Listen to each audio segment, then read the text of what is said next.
So we're going to start this because we have a lot of folks that we can hear from tonight.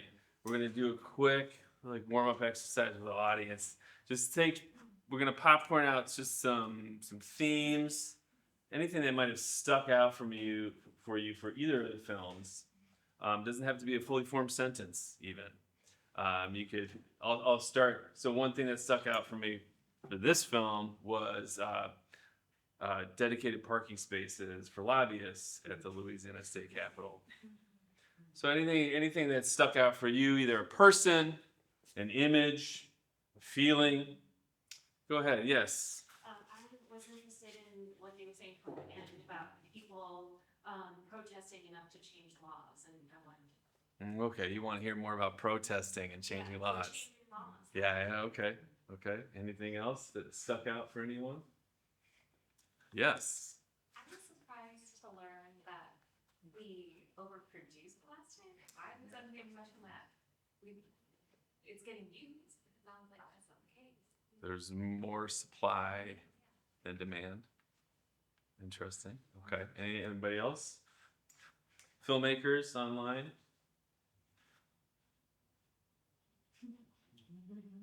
Anyone else here? Yes. Sort of random, but I wanted to support a small business, and I ate dinner. I got my dinner from downstairs. And Oh man. Okay. Yeah, we're seeing it in our lives. I was embarrassed to come up here, first of all. But we had. then I heard other people with their containers, and I am shaking. I'm so upset about it. Oh. Okay. It's almost impossible. All right. There's plenty of other options. Okay. Anybody else? Any other thoughts? Feelings? I'm jealous of French people. All right, a little envious of France. Okay. Lobbyists. There was a nice farmer's market. Lobbyists with white men. Yeah. And on the other side, a lot of the voices that were not being listened to were female. People of color. Yeah, I definitely felt a gender divide, though. The people in power making the decisions were, for sure. I heard about the credit card. I thought that was annually, not freaking weekly. I did want to check that stat. I was thinking about cutting up a credit card in 7 pieces, and I'm like, oh, every day that little slice of a credit card. Yeah. Anyone else? Cool. There'll be more chance to comment. We have the young filmmakers online joining us today as well. Yay! Give them a round of applause. So it's one thing that happened the last few years. My eyesight has started to go. Laura Malatos and Helen Sun are an LA-based writing filmmaking duo with an appetite for overly ambitious characters and complex worlds. Despite being born 5,000 miles apart in Seattle and another in literal Moscow, Russia, they found their way to each other at USC and have been ride or die creative partners since that time. So I'd like to welcome Helen and Laura. And I'm going to ask them a couple questions, and if there's time, you have questions for them as well. Laura, I'm going to be looking over here, even though you see them up there. The camera's over there, so it's weird for me to talk up there. So, Laura and Helen, thank you for joining us. I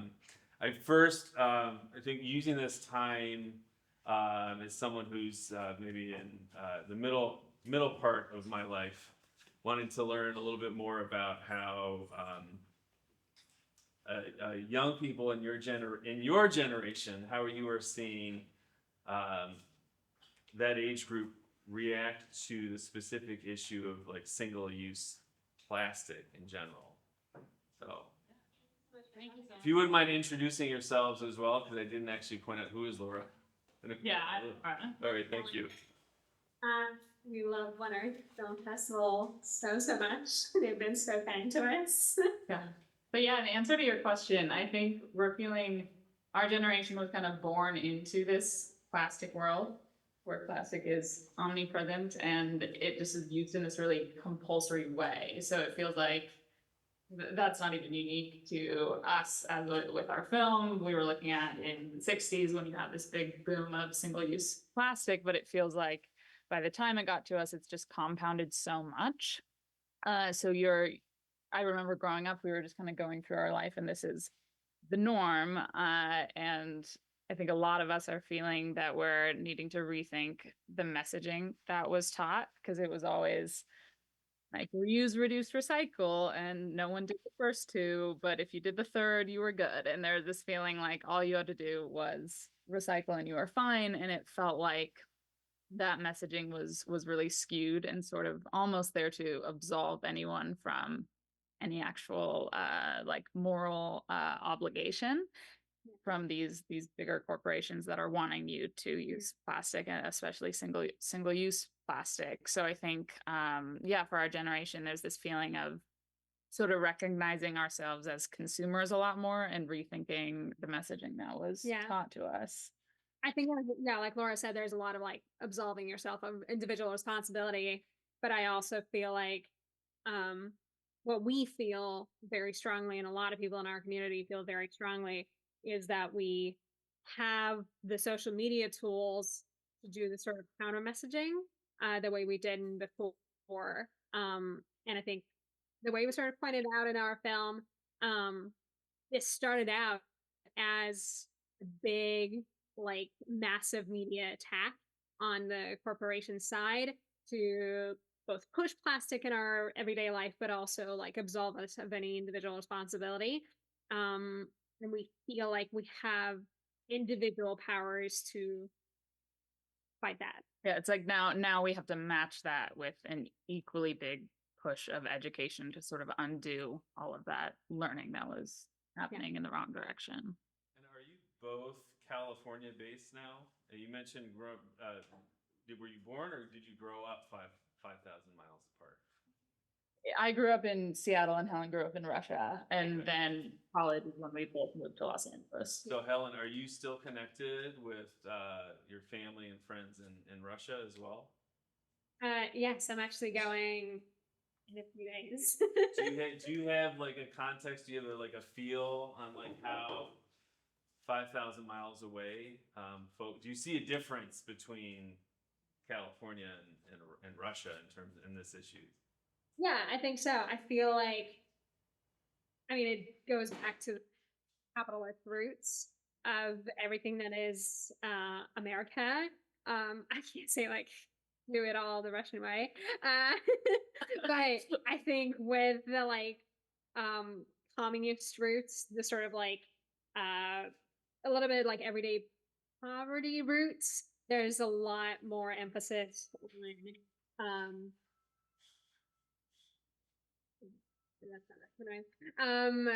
there's a lot more emphasis on like reusing and being like a lot more frugal with your consumption. I'm not gonna lie, I feel like with globalization, I feel like there is the floodgates have a little bit opened more recently with like, oh, we can just use a lot of plastic, and a lot of the American products have started like flooding in a little bit more. Yeah, that's the difference of that.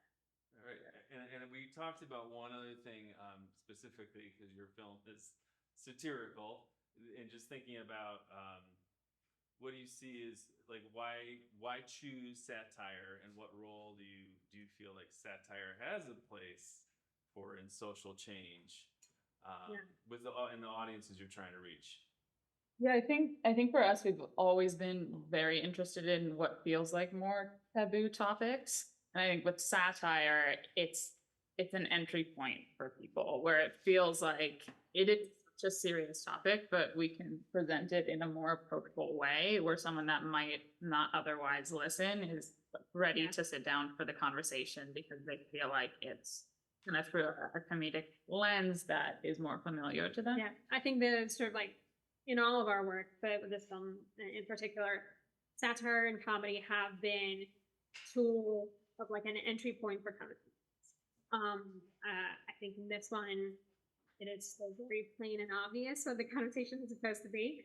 But we just felt so much that I think it started a more serious point in like fighting this like media attack from corporations. You get the sense of that people like don't want to be preached to, where comedy just feels like a conversation. Does anybody in the audience have a question for either Helen or Laura? Did you check out Schoolhouse Rock? Cause I really kind of got that vibe. You know, I am from the school of sort of house rock generation, and so watching public television and then getting, you know, the bill, you know, learn about a bill. So I did like that satirical kind of take, that, you know, like you were talking about, kind of re-educating, the new generation about plastic, and so you do think that animation was kind of a better way to kind of get that message across? That's not, but we did, I was very. The first, okay, sorry. Well, I did very much enjoy that. So, I apologize for that, but, No. But No, it was, but my question, I have another question, with the phone call, I thought that was really interesting. It was like kind of like from the future, trying to tell from the past to the future, and I really like the animation part of it, kind of like getting that sort of, that's something. Glitch. The glitch, yeah, the glitch in the matrix. So, good job. Well, thank you, Helen and Laura, for joining us. And I think hopefully you can listen to the rest of the panel discussion. At this point, I do want to invite our 3 other panelists up here, and if Julie, Olivia, and Carter could join us and up here. And while they're moving to their seats, you can give them a round of applause. Yeah. So I'm going to just do a quick introduction and dive into some questions. Julie Moeller is an environmental advocate. At the end, is an environmental advocate with a special interest in trash, as we all are, and more specifically, composting and the reduction of single-use plastic. She is environmental activist with the Coalition for Plastic Reduction. Next, we have Olivia Shaw. Yes. Yep.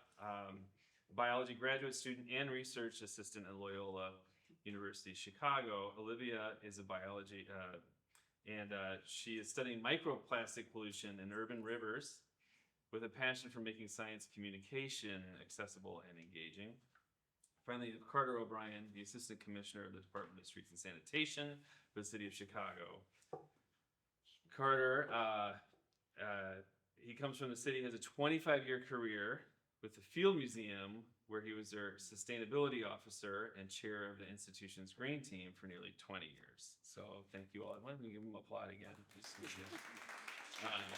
So the film dealt with some pretty local issues that are universal, but the local focus was on mostly Pennsylvania and Appalachia and Louisiana. So since we have such a great amount of expertise in Chicago and the Midwest region, we want to kind of kick it off here. I'll start with you, Olivia, because I know you're doing some field work. So talk to us a little bit about the field work you're doing right now around microplastics in urban rivers, what you're finding, and maybe just some interesting things you can share with the audience. Yeah, for sure. Yeah. So I have been in the lab I'm working in for the past 4 years. And a few years ago, we were out doing field work in the North Branch of the Chicago River. So, about like a 45-minute drive from where we are now. And we noticed an abundance of small pre-production plastic pellets, which are called nurdles, if you don't know. They're about the size of a lentil, and they just were everywhere.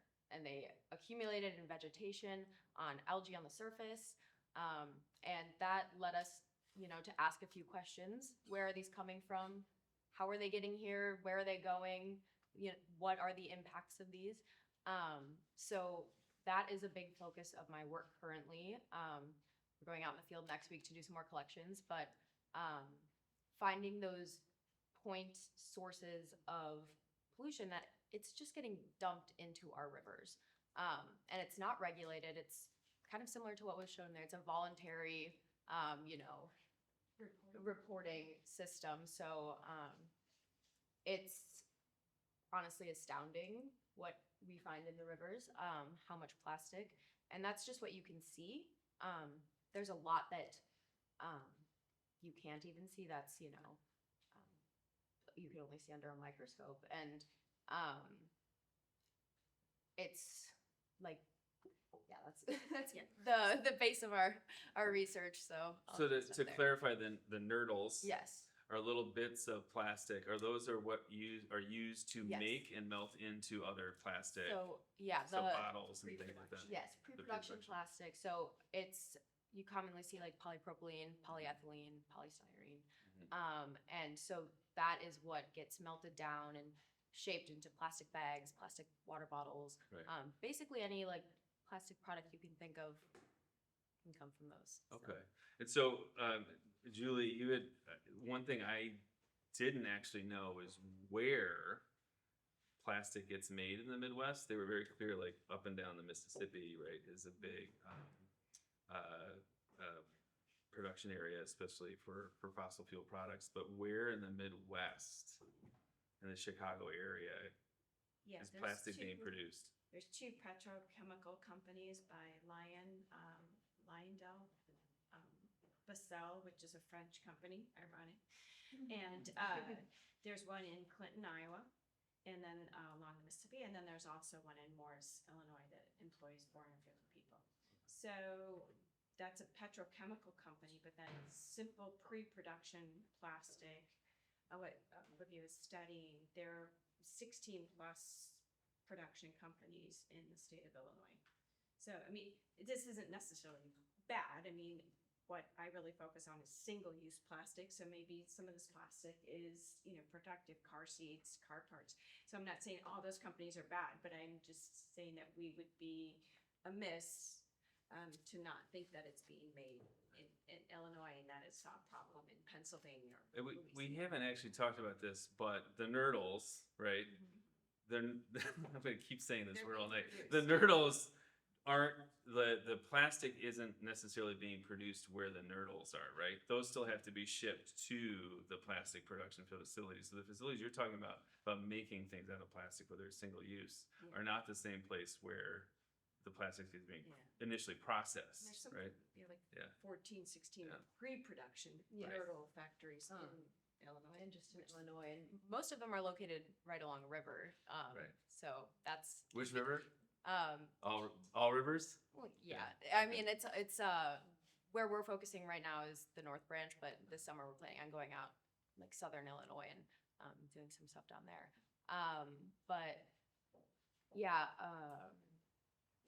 the facilities that are releasing these nurdles don't necessarily make them. Nurdles can get lost in production. They can Right. get lost in transport. They can get lost in production of a new material.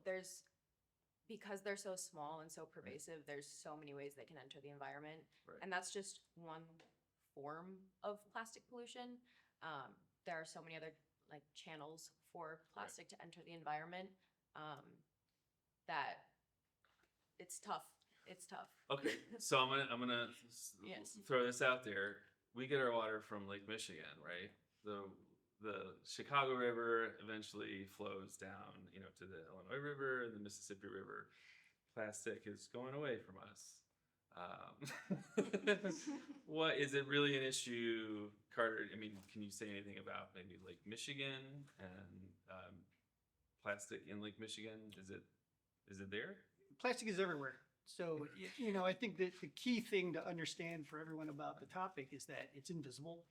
Microplastics will soon just be nanoplastics because it just keeps breaking down and getting smaller and smaller. Most of what we know at this point is the stuff that we're ingesting in our body goes through the gut, into the bloodstream, all over the body, but the respiratory stuff, it's just invisible. And so we have the plastic, it's so small, it goes up in like a loop in urban environments and it seeds clouds. That's the extent that we're kind of living with it, but we just don't see it. So is it in the drinking water? It's absolutely in the drinking water. It's in the groundwater. It's in everything. Maybe not the molten core, everything else.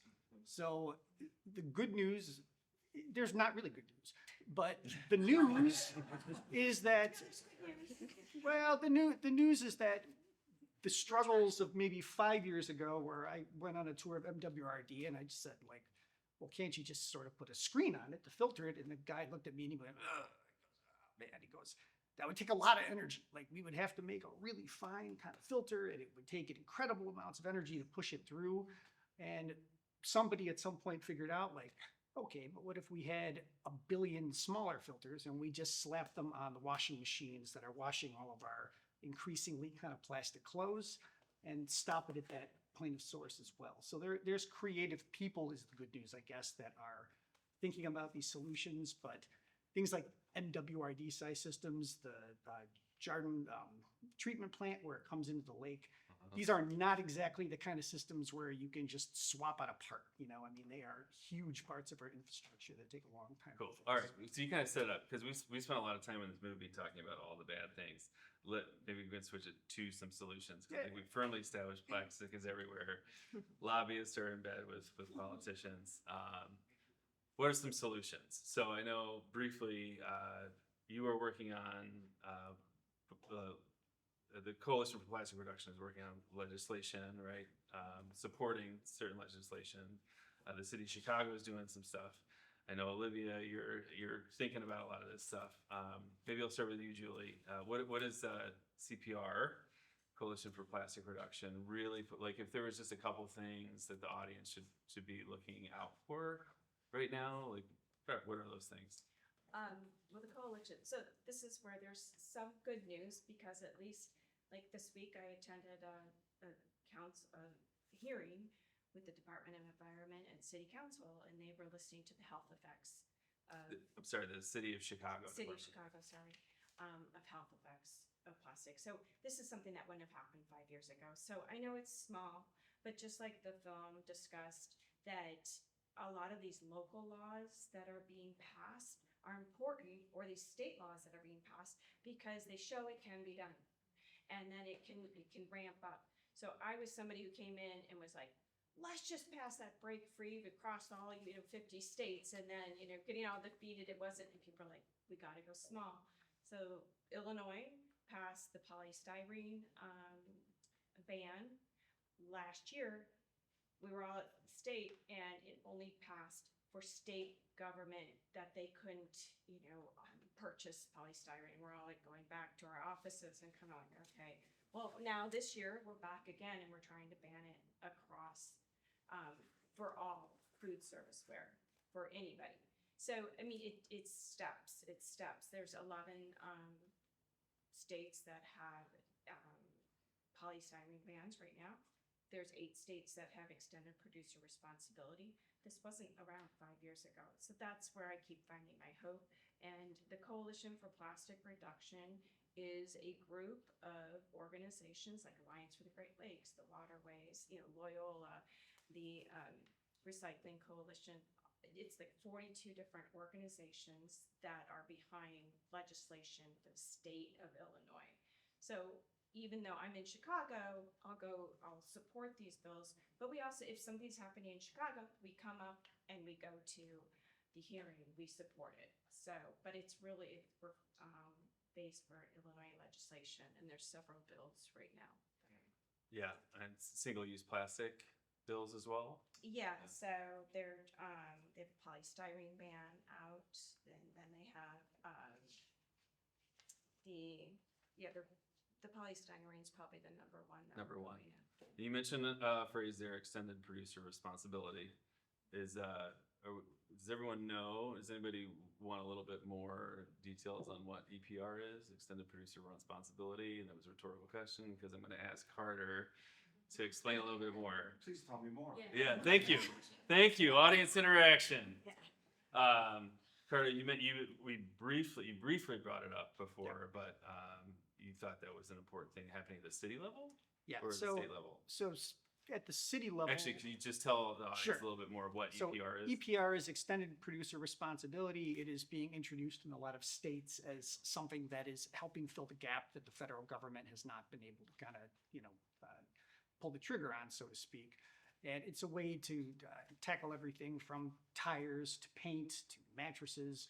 But with packaging, it offers, I think, kind of a very large benefit in the sense that a lot of different stakeholders, I think, come together over it that you might not expect. So before I joined the city of Chicago, the city was not exactly kind of moving forward with a whole lot of environmental legislation. We didn't have a Department of the Environment, so there's some good news right there. And they're sponsoring this event, which is absolutely lovely. I was with an organization still with the Chicago Recycling Coalition, and we swayed the Illinois Environmental Council to sponsor a deposit return bill. And just like the movie fellow was describing, the sponsor, Delia Ramirez, she was the first time in my district, and she told me that her office got bombarded with calls the day she introduced it. And she was completely blown away and had to like, just kind of like, whoa, this is not kind of what I was expecting. For or against? So, well, she was for it on our behalf. The calls, were they for or Oh, against? they were all against. Okay, They right, were just wanna make sure. 100% Okay. lobbying bombardment, just like Oh, the lobbyists. outside of her office, phone calls, emails, you name it. So that did not go anywhere. What is happening with extended producer responsibility is that people are realizing that this is a way that you can actually fold in deposit return systems. You can fold in, I think they touched on it in the movie, like toxicity reductions. You essentially get all the producers together. It is a polluter pays. That is the principle of the whole thing, is that they all, you have to do a study. This is what Illinois is doing right now. It's a needs assessment study. You have to measure all of the packaging that's coming into the state. And then you determine how much it is costing us at the moment to dispose of it, be it recycling, composting, or landfill. And then they have to pay for it. Right. And then they fight amongst themselves. That's the part I love. It's, you know, if you've ever been like a teacher, you know, you like watch them like, oh, wow, look at those kids go. It's the metal industry, the plastic industry, the paper industry. They're all going to get together and they're going to basically come to blows over who is more responsible for the mess and who has to pay bigger fees to fix it. I can tell you who's going to lose this one because I've been at conferences next to people, and the best way I heard it described was some sort of plastic manufacturer. I can't remember what the heck it was. And she was almost in tears in this workshop, and she's like, I just want my, you know, plastic thingamajig to not be on the naughty list. I'm like, but it's naughty. Just don't. It's like, it is what it is. You know what I mean? And so EPR stands so far seems to have the most hope of at least getting some progress at that stage of making producers start to be accountable. It's been around for 30 years, EU and Canada, and now we have, I believe, 7 states. Maryland just passed theirs. New York. Uh, Right, New York has New the York EPR? passed. It didn't pass? But a lot are trying. Right. So it's, I would describe at this point, it's kind of like a movement. Illinois is maybe 2 years away, but just to the city itself, the city actually ponying up the money to join like a EPR core. And this is not something Chicago's always known for, working with different county agencies and trying to get statewide legislation passed. And so we have the full support of all the commissioners, we have the support of the mayor, everybody essentially, because it will help us deal with many problems in Chicago.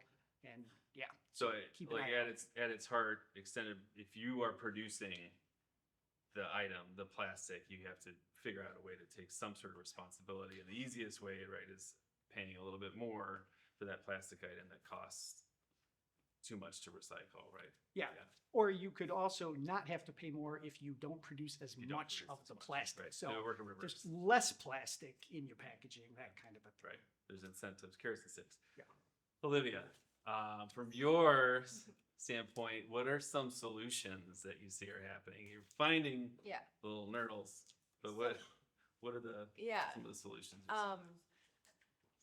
Stop littering, number one, because that's a huge thing that obviously we see. But also, I think from my perspective as somebody who's, you know, in the field doing this work, it's making what we're finding accessible to everybody to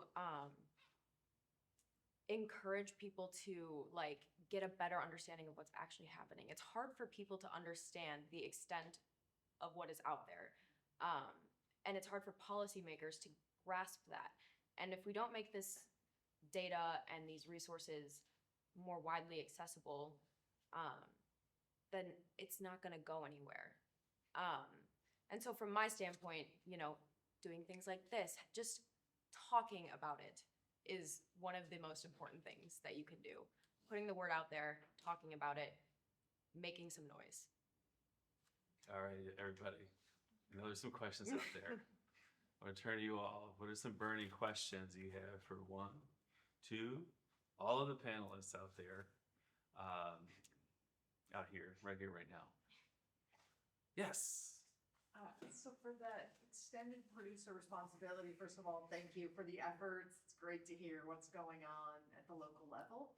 Have you seen in other states, companies try to pass on those costs to the customers? Like I'm thinking about the, the soda tax and how, that increase in costs like turn people against a bill. So I'm just wondering if you've looked at all at the pass-through costs and thought a little bit Yes, about that. yes. Okay, great. There are actually quite a few studies because it has been around for so long, 30 years. So they've really had an opportunity to kind of like go through it with a fine tooth comb. What they found out is that because you were dealing with like these mass produced kind of items, it is literally such a small amount once they spread it all out that it is absolutely negligible. The companies are, as strange as it sounds, they're willing to eat it because what they really want is just to know like a floor. What they cannot stand in the business world is uncertainty, and they are terrified, and I'm just going to be frank, they should be, that they're going to be the next tobacco industry. And sooner or later, what happens is the health costs become concrete, and somebody says, wow, here's another way we could connect two dots and say, this is costing us trillions of dollars a year in health costs and other problems, and we are going to assess it directly on the manufacturers. I thought you were going to make a pun, terrified of uncertainty. That's right. I thought you were going Can I go back and say that again? I like that. Dad joke for me tonight. That's One. Yeah. Yes. Well, will all things work if the plastic industry can afford whatever measures we hit them with? I mean, it's a very lucrative, wealthy industry, and we can keep on hitting them with this, that, and the other. Have we seen any evidence of it actually reducing anything in our world, in our bloodstream? Since it started, anyway, 30 years of. The EPR. Yeah. So where do we see hope? That's the, Yes. yeah. I mean, I would say the biggest problem at the moment is that it is coupled with the natural gas expansion. And so we were kind of fed this idea that like, well, we're going to move to the solar and the wind and the geothermal. We're going to get off of the coal. And in the meantime, we have this kind of like next best thing, which is natural gas. And the natural gas problem is that the term like stranded assets is like the operational economics problem we have here, where they're investing in all these fracking, kind of infrastructure, and the waste chemicals are really what are used in many cases to make these plastics. And so anytime they can create a new use for it, they're in good shape. So it is going to take probably at some point more like bans. I mean, we need to turn off the tap, so they say. So Chicago has a plastic bag tax. There were kind of signs at first that it had driven down some usage, but honestly, the amount of the tax that we're collecting keeps going up, and that tells me that more bags are being used and sold. So at the moment, I think what has been done is too piecemeal, and we really do need some more holistic approaches to kind of keep the genie in the bottles as best as we can. The hope. Yeah, it's hard. I mean, 50% of all plastic is single use, right? So they just keep coming up. I mean, what the little Starbucks thing so that you don't spill your drink. I mean, like who knew we needed that, right? I mean, so they just keep producing. So yeah, these laws, I mean, we need all solutions, right? You need to reduce our waste. We need to be aware of it. But what's the positive thing is we are becoming aware of health effects. We're becoming aware of all the waste that is not being shipped overseas. It's right here. It's in our drinking water. So that I do feel like the movement is building to take, but it hasn't stopped. It's increasing. But it's gonna be they predict 3 times the amount of plastic being produced by 2050. It just keeps coming. So we really need to stop, like tax incentives, selling the jobs that, it's not producing. So. You see areas for hope, Olivia? Yeah, I mean, it's obviously a big issue, so it requires a big response. but I think, I don't know, a lot of people and like the young filmmakers were saying this, a lot of people in like my generation and younger generations, and I feel hope when I talk to people. People want to make a change and make a difference, and I do think that provides me some comfort because I mean I'm sure you guys can attest it's kind of a difficult thing to study and to be surrounded with all the time. Kind of all this, bad news. But like the thing that keeps me going and I'm probably keeps you guys going is like the hope, So I think as long as people like you are here, people like us are here, we can't stop. Just gotta keep on going. You don't look convinced. No, the question asker, sorry. So good. You feel good? I'll say I was trying to think, I often attuned to so many like negative things and saying I don't want you to do this, but I do working with a lot of small businesses that often will start with single-use plastic. Like the compliments being like thinking like thank you for not giving me that. I want to keep supporting you when you don't give me plastic. I feel I have to be very cognizant and proactive about that, but it helps me feel better and it helps the so many small businesses want to do that little action too. And like when you can give them that positive reinforcement, I don't know, I'm so used to so much negative, like everybody, you only get online to like rant or like complain about stuff. So But there's stuff. that's where I see hope. I do see a lot of like the people that I know that are like, I'm getting rid of this plastic where I can. We'll leave you with, Yeah. Illinois passed that, no small hotel bottle plastic. That was a really huge start. Also, you can bring your own container. A lot of people don't know that. Like if you go somewhere, if you were taking out or something, you literally could bring your own container. Now it is up to the restaurant. They can deny it, but there are things being passed. I think our legislators are more aware. So, Yeah. and that's where I keep getting hope. There's more composting, just even the waste stream. There's, municipal composting happening. So there's definitely hope. I'll go back to small businesses. Small businesses, I'll bring my cup, I'll bring my container, and most of the time they're like, yeah, sure, I'll fill it. So Small like that is. businesses, yeah. Sorry, I wanted to just open it up. Do we have time for one more question, or is that? I do have a question. You have a question. I thought I was like, is that 5 minutes, 5 seconds? We're closing it up. I actually do have a question because I'm curious if there's been anything for single-use plastic within like the medical industry. Yeah. I'm sorry that I took it down this road, but I just remember when I did like a trying to reduce plastic challenge, and I ended up having to go to the hospital for stitches. And just like the amount of like plastic that I was seeing just became more obvious because of my intentions. And yeah, I just don't know if there's anything that's been in conversation about that. Yeah. I could say, so there is like a medical district, and I know quite a few people there. At least these days, the big hospitals have sustainability professionals, and they are aware of it, and they are trying to tackle it. I think the sense I've gotten from them is that there are a lot of single-use plastics hospitals have to use for, a variety of reasons, but it's also sort of created a culture of, it's all for a good cause kind of a thing. But we've seen some real progress, I think, especially with things like food rescue. Hospitals are kind of notorious for they have to have lots of food available at all times. And most of it is very edible and can be quickly redistributed in the community. And I know UIC has been really pushing that one, which is great.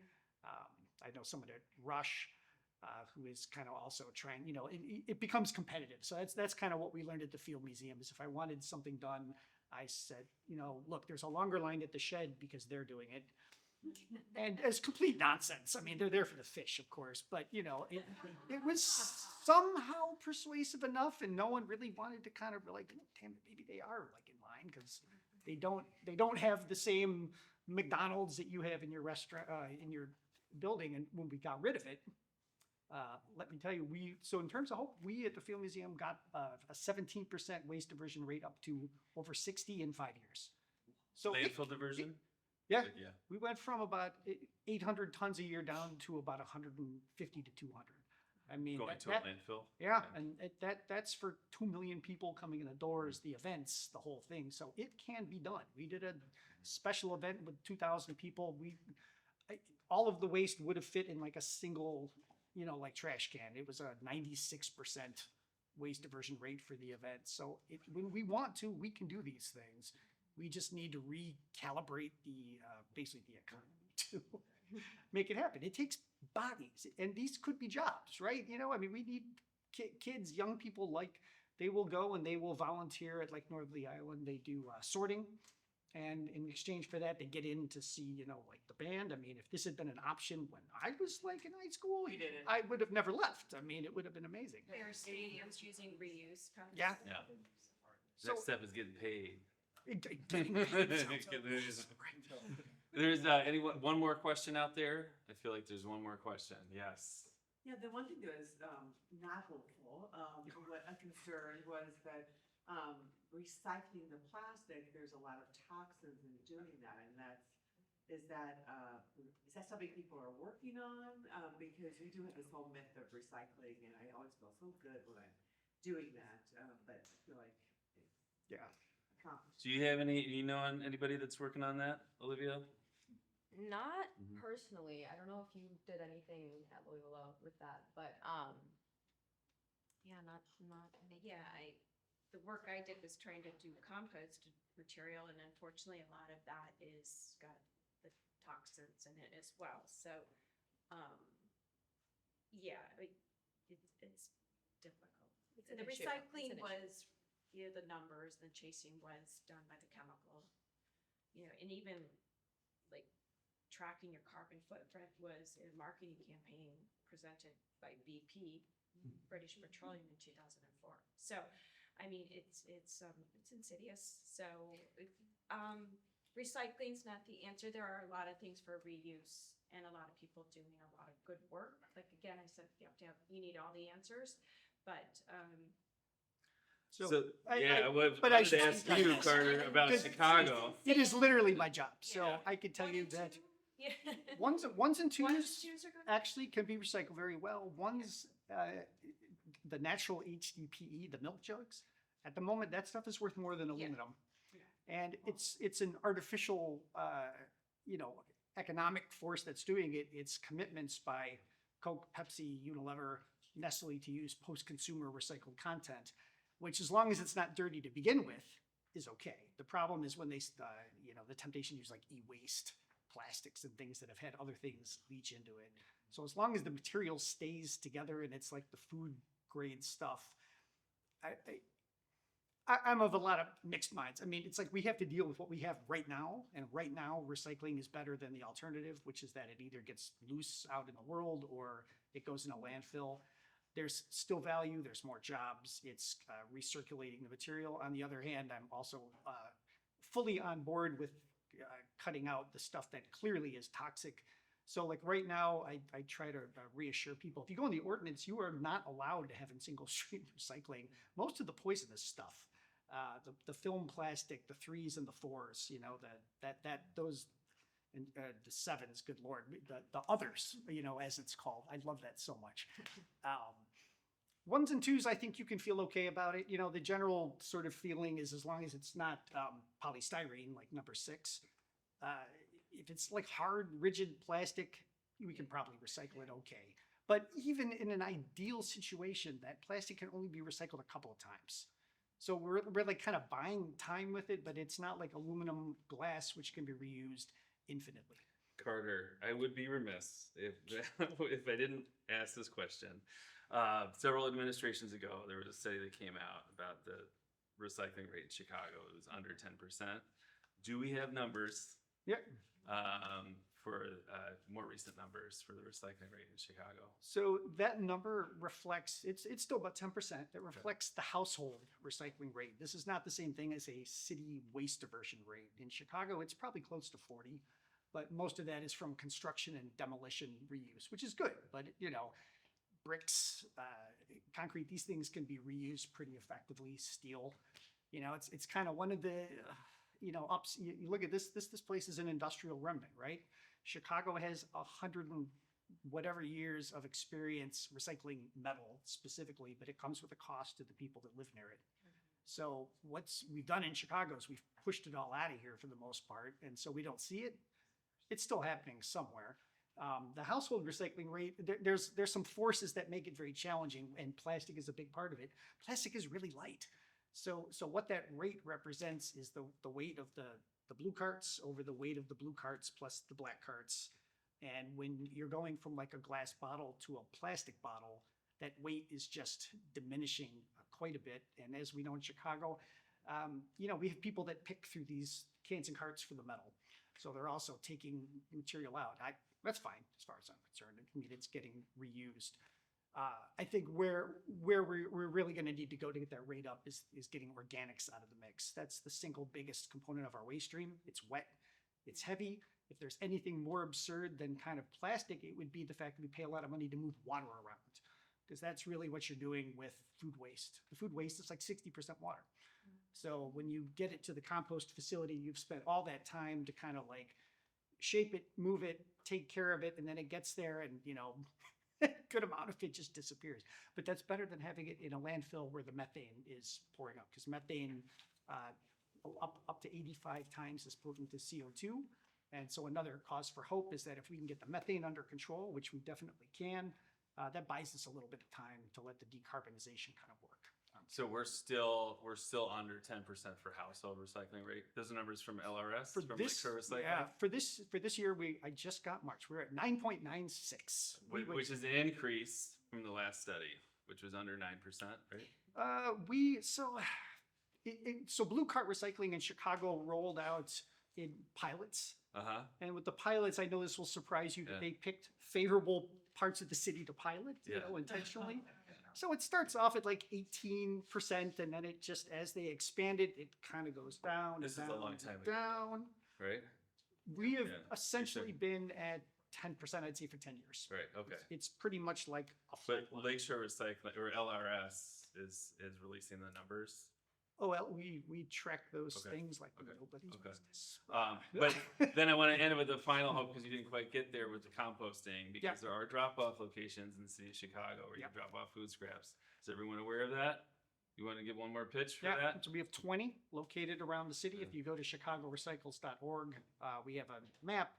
We have all kinds of resources, and honestly, we are looking to expand that pretty largely. So that's why I joined the city, to be quite frank. I mean, I went to the interview and I was like, wow, why am I here, kind of a thing, because I was an advocate, like I didn't think I had any chance ever. How many tons Here has we the are. city diverted of food scraps since inception? So in we're doing October? 25 to 30 tons a month. I Okay. think we are above 300 at this point. I'm not 100% sure that Susan tracks that one better than I do. So you can look at the City of Chicago website to see where there's drop-off locations. Yes. There's none in this neighborhood yet, but you can drop them off at the firehouse at Plant Chicago Friday and Saturday. We Is there would- going to be one in this neighborhood? We would sure love to expand Okay. Plant Chicago. All right.